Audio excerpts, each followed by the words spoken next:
गण गणपते नमः। दोस्तों आशा करता हूँ आप सभी स्वस्थ होंगे और अब आप समझ ही होंगे मैं किन के बारे में बात करने वाला हूँ। जैसा कि मैंने कहा था सितंबर में बात होगी इनके बारे में, क्योंकि आपको पता है हनुमान जयंती की बात हुई हनुमान जी के बारे में, रामनवमी की बात हुई राम जी के बारे में, अभी अभी जन्माष्टमी की बात हुई कृष्ण जी के बारे में, शिव जी के बारे में तो काफी बात हुई पूरे सावन में भी, और साथ ही साथ महाशिवरात्रि में भी। इसके सिवा भी बात की जाए तो माता रानी पे भी बात हुई जब नवरात्र आई थी, और अभी फिर बात होगी। लेकिन अभी समझने वाली बात यह है कि जब भी मैंने वीडियोज बनाई तो सबसे पहले मैंने कहा था ओम गण गणपते नमः। तो ये क्यों कहा था तो इस वीडियो में हम जानेंगे, क्योंकि आपको पता है गणेश चतुर्थी आ गई है। तो सबसे पहले तो आप सभी को गणेश चतुर्थी की अनेकों शुभकामनाएं। आप सभी के मैं बात करूं गणेश जी सारे दुख सारे कष्ट सारी तकलीफें सारी पीड़ा सब कुछ हरेंगे, और आप सभी को ढेर सारी खुशियां मिले, आप लोगों की सारी मनोकामनाएं गणेश जी पूर्ण करेंगे। ऐसी मैं कामना करता हूँ दिल से। तो आज दोस्तों बात हुई गणेश चतुर्थी क्यों मनाई जाती है, इस टाइम पर ही क्यों मनाई जाती है, गणेश जी के कुछ जीवन के खास और महत्वपूर्ण मैं बताऊं, किससे बताऊंगा कि भाई क्या क्या था। क्योंकि शिव जी के बारे में बात हुई, माता पार्वती जी के बारे में बात हुई, कार्तिकेय जी के भी बारे में बात तभी हो गई थी जब आपको पता है माता पार्वती और शिव जी की वीडियो बनी थी। लेकिन गणेश जी के बारे में डिटेल वाली वीडियो बनती थी, तो अब समय आ गया उसके बारे में। तो आइए मेरे दोस्तों शुरू करते हैं और बात करते हैं। तो दोस्तों सबसे पहले तो अगर मैं बात करूं तो जानने वाली बात यह है कि गणेश जी का जन्म कैसे हुआ। लेकिन उससे पहले मैं आपको बताता हूँ कि सितंबर महीना जब भी आता है, और मैं तो 2006-07 से देख रहा हूँ जब से वो संभाला है, कि भाई सितंबर महीने का इंतजार रहता है कि गणेश जी आएंगे, गणेश चतुर्थी आएगी। तो ऐसा क्यों होता है कि भाई सावन आता है, रक्षाबंधन आता है, तो कहा जाता है भाई गणेश जी अपना आते हैं माता पिता भोलेनाथ जी और माता पार्वती से आशीर्वाद लेके कैलाश से पृथ्वी पर, और हम सबकी जैसा कि मैंने कहा सारी पीड़ा सारे कष्ट सारे दुख हरते हैं और हम सबको ढेर सारी खुशियां देते हैं। गणेश जी का एक तरीके से जन्मदिन नहीं माना जाता। अब इसमें होता क्या है, इसमें होता है कि काफी सारे लोग, मैं नहीं कहूंगा हर कोई, वो अपना ये कि गणेश जी लेके आते हैं अपना, आपको पता है कहाँ कहाँ से, बाजार से कहीं से भी बनवाते भी हैं बहुत लोग, और लगभग उनको 9-10 दिन रखते हैं और उसके बाद गणेश विसर्जन करते हैं, जो आप सभी जानते होंगे। तो कहते हैं शुभता आती है कि अगर आप उनको लेके आओ। लेकिन ऐसा नहीं है कि हर कोई ला पाता है, तो जो नहीं भी ला पाता वो भी अपना घर में गणेश जी की पूजा बहुत ही तन मन और दिल से करता है। और मंदिरों में तो खैर क्या रौनक रहती है, और देख के बहुत अच्छा लगता है दोस्तों कि अब ये चीज आगे बढ़ती जा रही है बढ़ती जा रही है। जैसा कि मैंने कहा था कि चलो नवरात्रि तो हम पहले भी मनाते थे, शिवरात्रि भी पहले मनाते थे, लेकिन हनुमान जी की जब उन्होंने हनुमान जन्मोत्सव शुरू करा वो एक बहुत अच्छी बात लगी। इसके बाद सावन में भी जिस तरीके से मुझे लोग जागरूक दिखे बहुत ही अच्छा लगा देख के। जन्माष्टमी भी इतने अच्छे से मनाई जा रही है कि पूछिए मत, रामनवमी इतने अच्छे से, नवरात्रि इतनी अच्छी है कि मजे पे मजे आ रहे हैं। और गणेश जी के लिए भी इतना ज्यादा प्रेम मैं बात करूं पहले भी था, लेकिन अब एक अलग तरीके का, ये एक अलग लेवल का एक पीक जिसको कहते हैं पीक ही है, तो बहुत अच्छा लग रहा है देख के। तो आइए दोस्तों शुरू करते हैं और बात करते हैं। तो दोस्तों इस बारे में नहीं बताऊंगा कि शिव जी की शादी पहले माता सती से हुई फिर माता पार्वती से हुई, सब मैं बता चुका हूँ। कार्तिकेय जी का भी मैं बता चुका हूँ, उसके जो अमृत मंथन समुद्र मंथन हुआ था उसके बाद की एक कथा है कि जब माता अशोक सुंदरी जी भी अपना मैं बात करूँ ज्ञान अर्जित करने चली गई थी, तो माता पार्वती को आवश्यकता थी एक और पुत्र की। लेकिन वो सोच रही थी कि मैं ऐसा करूं या नहीं करूं, क्योंकि बात ये थी कि भोलेनाथ जी तो अपने गए हुए थे तपस्या पे, तो तभी विष्णु जी प्रकट होते हैं, और साथ ही साथ में बात करूं नारद जी कि हे बहन आपको जो है एक पुत्र और करना पड़ेगा, सिर्फ अपने लिए नहीं, क्योंकि माता पार्वती सोच रही होती है कि स्वार्थ नहीं होगा कि ऑलरेडी मैं 2 बार ऐसा कर चुकी हूँ, ठीक है मैंने सृष्टि के लिए ही करा, चाहे पहली बार था दूसरी बार था, तो उन्होंने कहा आपको फिर एक बार सृष्टि के लिए करना पड़ेगा, क्योंकि सृष्टि में शुभता नहीं थी।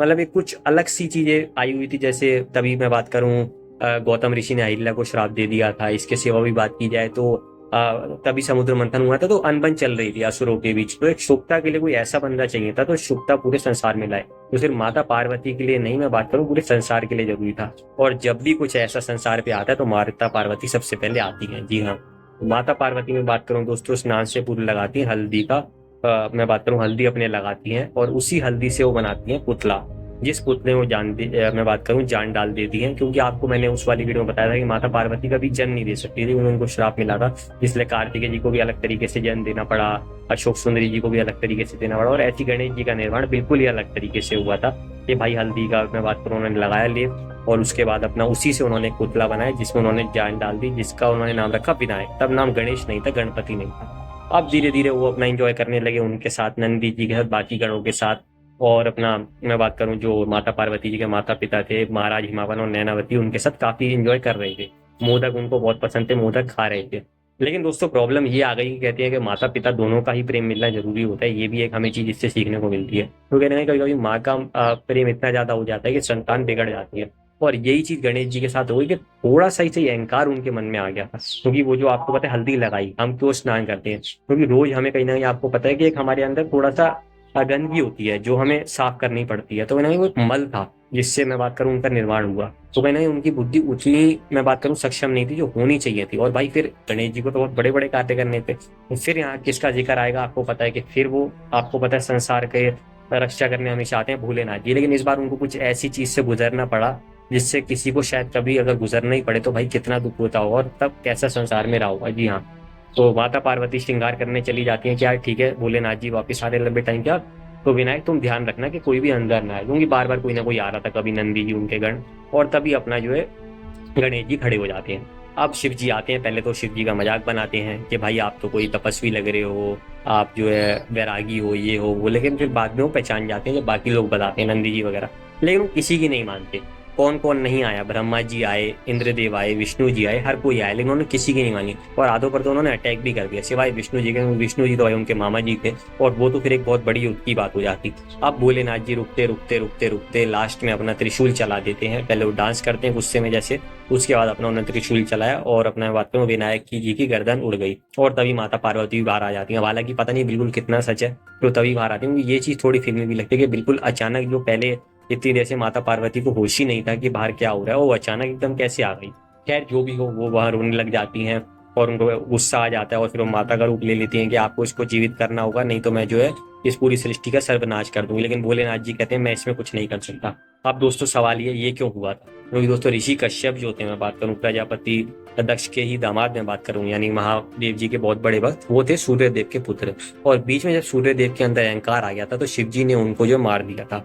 उनको नहीं मारा था, उनके अहंकार को मारा था, लेकिन कुछ समय के लिए ही सही उनको मार दिया था। तो तब ऋषि कश्यप रो रहे होते हैं और गुस्से में उन्हें श्राप दे देते हैं कि हे महादेव, कभी आप भी ऐसे ही अपने पुत्र के लिए तड़पोगे और आपको उसी का वध करना पड़ेगा, तब आपको समझ में आएगा पुत्र वियोग क्या होता है। महादेव जी खुशी खुशी ये जो श्राप था ये स्वीकार कर लेते हैं। लेकिन दोस्तों अब इसके बाद क्या होता है, इसके बाद महादेव जी सूर्यदेव को जीवित कर देते हैं और उनका अहंकार खत्म हो जाता है।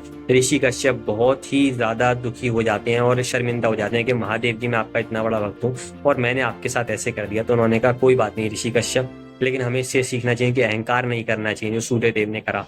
आपको गुस्से में आगे कुछ भी बोल नहीं देना चाहिए जो आपने बोल दिया। लेकिन अब जो हो चुका है वो हो चुका है। हर किसी का जो बुरा कर्म है वो शिव जी को भुगतना ही पड़ता है, और यहाँ पे भी ऐसा ही होने वाला था। हालांकि वही इसके पीछे सारी लीलाएं थी। अब लीला क्या थी दोस्तों, आगे बात करें कि शिव जी फिर इंद्रदेव वगैरह को भेजते हैं कि जाओ भाई, और जो भी जानवर आपको सबसे पहले मिले उसका सर लेके आना, मैं गणेश जी, मैं बात करूँ विनायक के सर पे लगाऊंगा।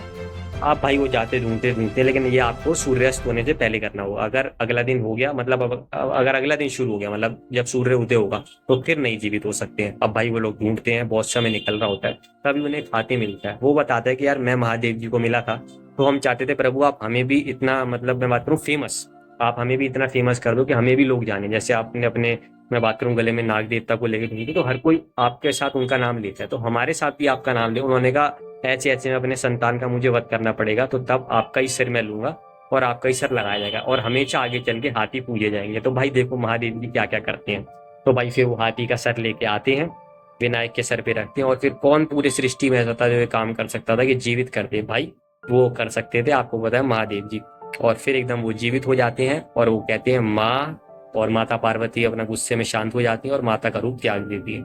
लेकिन बात ये होती है कि माता पार्वती को लगता है कि यार मतलब क्या ये सही है, मतलब क्योंकि क्या लोग इसका मजाक नहीं बनाएंगे। तो सब देवता कहते हैं अरे ऐसे कहते हैं, सारे देवता उनको शक्तियां देते हैं, वरदान देते हैं। ब्रह्मदेव उनको वरदान देते हैं कि भाई आप ही ग्रंथों की स्थापना करोगे, आप बहुत ही बुद्धिमान बनोगे। विष्णु जी और माता लक्ष्मी जी उनको वरदान देती हैं कि भाई सबसे पहले आपकी पूजा की जाएगी, अगर सबसे पहले आपकी पूजा नहीं होगी तो वो पूजा बहुत सफल नहीं मानी जाएगी, ये वाली चीज है। और साथ ही साथ माता लक्ष्मी कहती हैं कि कल को आगे चल के एक ऐसा त्योहार मनाया जाएगा जिसमें मेरी पूजा होगी, उसमें साथ में होगी आपकी पूजा। और वो कौन सी थी, जब राम जी ने आपको पता है रावण को मारा था, माता सीता उन्हीं की मैं बात करूं आगे चल के जो रूप बना, तो दिवाली मनाई जाती है। तो माता लक्ष्मी और गणेश जी की हम पूजा करते हैं, तो ये सारे वरदान उनको मिल जाते हैं। फिर गणेश जी बहुत एंजॉय करते हैं, अब वो गणेश जी बन जाते हैं और शिव जी से बहुत तरीके का ज्ञान लेते हैं अपने पिता से।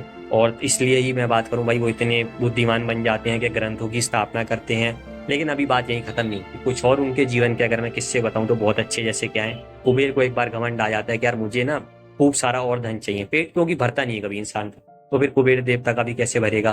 तो भाई वो पहुंच जाते हैं शिव जी और माता पार्वती के पास कि आप हमें, मतलब आप हमारे यहाँ आओ, ढेर सारा भोजन करो, ताकि वो कुछ भी मांगे तो देना ही पड़ेगा। वो भेज देते हैं गणेश जी को। गणेश जी वहाँ इतना खाते हैं कि भाई सब कुछ खत्म होने लग जाता है कि अब टेबल और कुर्सी भी खाने लग जाते हैं। तब वो वहां पे जाते हैं माता पार्वती और शिव जी के पास कि आप कुछ करो भाई, नहीं तो गणेश जी तो मुझे नहीं छोड़ेंगे। फिर वो दोनों वहां आते हैं, प्रकट होते हैं, उनको थोड़ा सा खीर खिलाते हैं। खीर भी गणेश जी को बहुत पसंद थी, तो आप खीर का भोग भी लड्डू के साथ लगा सकते हैं। माता पार्वती की खीर उन्हें बहुत पसंद थी, वो खा के उनकी भूख शांत हो जाती है। इसके सिवा मैं बात करूं तो अहंकार तोड़ते हैं वो परशुराम जी का। परशुराम जी आपको पता है वैसे तो इतने बड़े महान होते हैं, लेकिन भाई कुछ अहंकार उनके अंदर था। रामायण में भी देखिए वो बहुत बुरा लग रहा होता था जब वो राम जी को इतना अपशब्द कह रहे होते हैं, भले ही शिव जी के नाते ही कह रहे हो, लेकिन फिर भी बुरा लग रहा होता है देख के कि हमारे राम जी को कोई ऐसे बोल रहा है तो बुरा लगता है, चाहे हमारे परशुराम जी क्यों ना हो। तो भाई बस वही वाली बात है कि शिव जी अपनी तपस्या कर रहे होते हैं, तो वही वाली बात वो कहते थे जब मैंने एक बार वचन दे दिया तो दे दिया। तो वो अंदर नहीं जाने देते हैं कि वो दोनों कुछ पूजा कर रहे हैं, कुछ तपस्या कर रहे हैं, और वो उनको हाथ लगा देते हैं, तो यूं उनको धक्का दे देते हैं। अब क्या देना चाहिए भाई, वो उन दोनों के ही पुत्र हैं जिनको आप पूछते हो। और पहले तो कहते हैं भाई मैं कुछ नहीं कर रहा, और फिर अपना जो है, मैं बात करूं अपना जो उनका अस्त्र था वो चला देते हैं, और उससे गणेश जी का दांत टूट जाता है। तभी है गुस्से में आ जाती है माता पार्वती। शिव जी फिर भी देखो कूल एंड काम थे, अच्छी बात है कि देखो उनके बच्चे को मारा तब भी छोड़ दिया कि कोई बात नहीं। फिर वो कहते हैं कि कोई बात नहीं माता, ये मैं बात करूं उनका दांत तो टूट गया है, लेकिन ये मैं बात करूं जो वरदान मैं इनको ऐसा दूंगा कि वो बेकार नहीं जाएगा। आज से इनका एक और नाम होगा जिसका नाम होगा एक दंत। जी हाँ, और ये उनको मैं बात करूं एक और नया वरदान मिल जाता है, एक और नया नाम मिल जाता है। तो ये सारी लीलाएं हैं जो शिव जी हमेशा कहते हैं। इसके सिवा बात की जाए तो भाई कार्तिकेय जी से उनका कैसे इतना अच्छा सब कुछ बैठता है, क्योंकि भाई दो भाई होते हैं तो अक्सर कभी कभी चीजें हो जाती हैं कि किसको ज्यादा प्रेम मिलेगा। हालांकि शिव जी और माता पार्वती जी ने कभी ऐसा नहीं कहा, लेकिन अब कार्तिकेय जी भारतीय दक्षिण में रक्षा कर रहे थे, तो उन्होंने नहीं सोचा था वो एक पुत्र का और मैं बात करूँ माता निर्माण कर देंगी, लेकिन ऐसा कर देते हैं तो उनको थोड़ा सा बुरा लग जाता है, क्योंकि बड़े कभी भी भाइयों को भी ऐसा लग जाता है कि यार क्यों जरूरत थी, और फिर उनको ज्यादा प्रेम क्यों मिल रहा है, क्योंकि छोटे तो लाडले होते हैं, तो वही कहने की बात थी। तो दोनों के बीच और सारे देवी देवताओं के बीच रेस लगती है कि भाई कौन सबसे सक्षम है, कौन ऐसा हम देवता बनाए जिसकी सबसे पहले पूजा हो। क्योंकि नहीं तो फिर कोई क्या कहेगा कि भाई विष्णु जी की पहले करो, कोई कहेगा भाई महादेव जी की करो, कोई कहेगा इंद्रदेव सोचते थे मैं भी बहुत हूँ, कोई कहेगा यार ब्रह्मा जी की क्यों नहीं करते। लड़ाई इसलिए हुई थी, मैं बात करूँ प्रजापति दक्ष और शिव जी के बीच सबसे पहले। तो कहते हैं जो ये रेस जीतेगा वो होगा। सब लोग अपना निकल जाते हैं, कार्तिकेय जी भी निकल जाते हैं, आपको पता है जो उनका मोर, उनका सेनापति मोरगन, उनको ऐसे ही नहीं कहा जाता, और सारे देवता भी निकल जाते हैं। लेकिन तभी क्या होता है, गणेश जी अपना पूरी पहले पूजा करते हैं माँ बाप की, और उसके बाद मैं बात करूं पैदल ही अपना चक्कर लगाते हैं तीन, शिव जी और माता पार्वती के, और कहते हैं तब तो सारे जो देवी देवता वहां होते हैं वो उनसे पूछते हैं कि भाई आपने ये क्या करा, आपने पहले तो इतनी देर लगा दी, आप माता पिता की पूजा कर रहे थे। अच्छा हुआ क्या कि संसार में अंधकार भी छा गया था, तो प्रॉब्लम ये भी आ गई थी कि संसार में अंधकार छा गया था, तो कुछ ऐसा क्योंकि भाई सूर्य देव भी चले गए, तो तब जो शुभता लाते हैं उस समय वहां संसार में गणेश जी लाते हैं कि किसी भी प्राणी को दिक्कत ना हो, क्योंकि संसार में ये ना हो ना कि भाई दिक्कतें आ जाए, आप तो अपनी रेस के चक्कर में लग गए, तो इस वजह से वो लेट हो जाते हैं और तीन चक्कर लगाते हैं और कहते हैं चाहे मेरा विश्व का वो संसार, वो है मेरे माता पिता भोलेनाथ शंकर और माता पार्वती। जी हाँ, और इससे वो दोनों बहुत खुश हो जाते हैं और उनको विजेता घोषित कर देते हैं, और उनको ये वरदान देते हैं कि भाई सबसे पहले आपकी पूजा होगी। माता लक्ष्मी जी ने और विष्णु जी ने तो दिया ही था, लेकिन वो मिल रही था दिवाली का कि गणेश जी और माता लक्ष्मी जी की पूजा होगी। लेकिन अब यहाँ पे क्या था कि भाई सबसे पहले आपकी पूजा होगी, अगर कभी भी किसी देवी देवता की पूजा हो, इसलिए सबसे पहले मंदिर में गणेश जी की मूर्ति होती है। सबसे पहले मैं या आप बोलते हैं ओम गण गणपति नमः, या बाकी चीजों का भी। तो बस यही देख के कार्तिकेय जी थोड़े दुखी हो जाते हैं, फिर वो कार्तिकेय जी को भी मना के लाते हैं। माता अशोक सुंदरी के लिए वो क्या करते हैं कि भाई खुद जाके बात करते हैं, यानी जो उनके दामाद होने वाले थे लाहौर जी से, कि आपका विवाह होगा मेरी बहन से, तो अपनी बहन के लिए भी बहुत कुछ करती हैं। इसके सिवा जैसे कि मैंने कहा अपने माँ बाप की तो इतनी इज्जत करते ही थे, और भी उन्होंने अपनी माता पिता के लिए बड़े बड़े कार्य क्या करे कि एक बार विष्णु जी और माता लक्ष्मी जी के बीच कुछ कहा सुनी हो जाती है, और विष्णु जी अपनी स्मृतियां त्याग देते हैं माता लक्ष्मी जी को और अपनी शादियों के पास चले जाते हैं, क्योंकि माता लक्ष्मी जी नाराज हो जाती हैं। अब शिव जी भी एक रूप लेते हैं। अब भाई जब चट्टान से चट्टान टकराएगी तो कुछ होगा, दो आराध्य अपने एक दूसरे के टकरा जाए तो क्या होगा। तो शिव जी और विष्णु जी में युद्ध चल रहा था, और ऐसा लग रहा था चलता रहेगा, सृष्टि खत्म हो जाएगी। अब सृष्टि खत्म ना हो इसलिए दोनों युद्ध करे जा रहे थे, तो जरूरी था कोई उनको जाके रोके।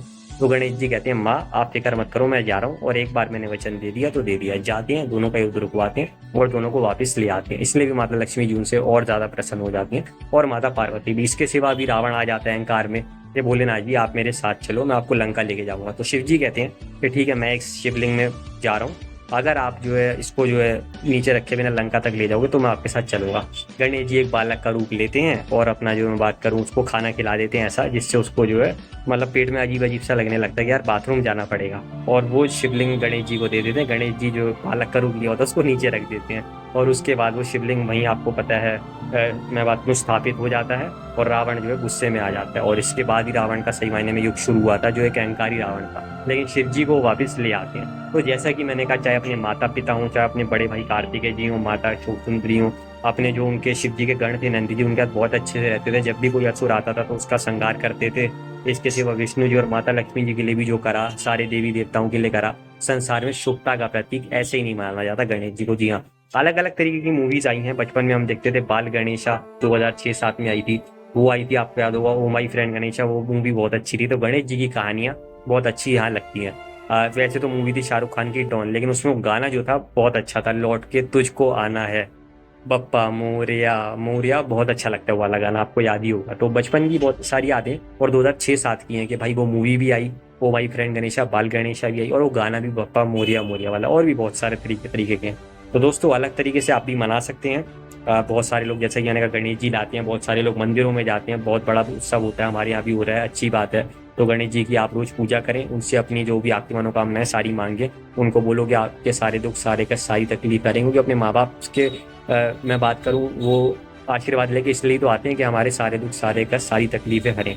तो वाली चीज़ है। बाकी मोदक का आपको पता है उनको बहुत पसंद है, लड्डू, साथ ही साथ में बात करूँ तो खीर। तो जो भी प्रसाद आपको लगे कि आप बना सकते हो उनके लिए, वो आप बनाओ और अपना उनको जो उसका भोग लगाओ, और गणेश जी आपसे खुश होंगे, प्रसन्न होंगे। और जैसे कि मैंने कहा, आपके सारे दुख, सारे कष्ट, सारी पीड़ा, सब कुछ वो हरेंगे और आपको ढेर सारी खुशियाँ देंगे।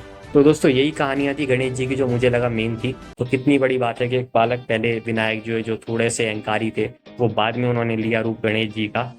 शिव जी और माता पार्वती का आशीर्वाद मिला, सारे देवी देवताओं का, विष्णु जी का, माता लक्ष्मी जी का, ब्रह्मा जी का, इंद्रदेव का, सबका आशीर्वाद मिला। और देखिए क्या हुआ। और जैसा कि मैंने कहा, कभी परशुराम जी को भी उन्होंने आईना दिखाया, कभी मैं बात करूं तो कुबेर जी को भी उन्होंने सबक सिखाया, रावण को सबक सिखाया, युद्ध रुकवाया महादेव जी और विष्णु जी का, ग्रंथों की स्थापना करी। ऐसे नहीं उनको इतना मान कहा जाता, एक दंत नहीं कहा जाता।